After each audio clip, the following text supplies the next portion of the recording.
Who was the bravest samurai ever lived? When you think of a samurai, what kind of image comes to mind? A fierce warrior clad in armor, a katana at his side, ready to charge into battle. Well, that's one side of it. But what if I told you there's a samurai even the deadliest warriors fear? His bravery was so legendary, they made him a god of death. Today we'll meet the samurai whose bravery knew no bounds, a true warrior who wasn't afraid of anything. His name was Miyamoto Musashi, a samurai during Japan's Sengoku period. An era marked by endless battles and rivalries between local lords vying for supremacy. Born in 1584, Musashi grew up hearing tales of honor and glory from his samurai father. But his peaceful life didn't last long. When he was just 9 years old, his dad died, leaving them penniless. At such a young age, Musashi had to become the man of the house, working odd jobs to make ends meet while also caring for his mother and siblings. Despite their financial struggles, young Musashi never forgot his samurai roots. He trained with wooden swords, honing his skills in the art of war. Soon his reputation as a fierce fighter spread throughout the countryside, attracting the attention of rival gangs. They challenged him to duels, hoping to make a name for themselves by defeating the young samurai. But Musashi was more than a match for them. With each victory, his legend grew. One day, Musashi heard about a notorious bandit named One-Eyed Ox, terrorizing travelers along a nearby path. Despite the danger, Musashi decided to confront him. He wanted to prove himself, not just for his own sake, but for the sake of his family and everyone else who suffered at the hands of the bandit. So with only a wooden sword in his hand, he set out to find One-Eyed Ox.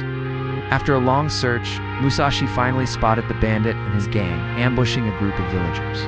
Without hesitation, he charged forward, his wooden sword raised high. The bandits were taken aback by this lone samurai facing them head-on. And as Musashi fought with the strength of 10 men, it became clear this wasn't a normal person. To them, he was a god of death, come to claim their souls. In the end, Musashi defeated all of the bandits single-handedly, rescuing the villagers and earning their gratitude. This event cemented his status as a hero, and many people, including some of the most powerful warlords, wanted him on their side.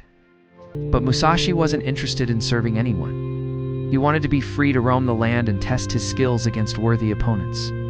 So instead, he took a job as a bodyguard for a wealthy merchant named Tarana Tsukiyago. Together, they traveled around Japan, always ready to defend the merchant's life. But their journey was far from peaceful. Along the way, they encountered thieves, assassins, and even other samurai, who challenged Musashi to duels. Through it all, Musashi's bravery and skill never wavered. For example, when a rival samurai named Kojiro Sasaki taunted Musashi, claiming to be the greatest swordsman alive, Musashi accepted his challenge. But instead of using a regular sword, Kojiro Sasaki used a long and curved blade called a nodachi. It was almost like a giant scythe, perfect for sweeping attacks and hard to defend against. Most samurai would have refused such a lopsided fight, but not Musashi. He simply crafted a new weapon, a giant wooden paddle. With this unconventional tool, Musashi bested Kojiro Sasaki in their duel, proving that any weapon could be defeated with enough skill and courage. As time went on, Musashi continued to hone his skills, engaging in over 60 duels and winning every single one. He became known as the undefeated swordsman, feared by his enemies and respected by his peers. But Musashi wasn't just a skilled fighter, he was also a wise philosopher.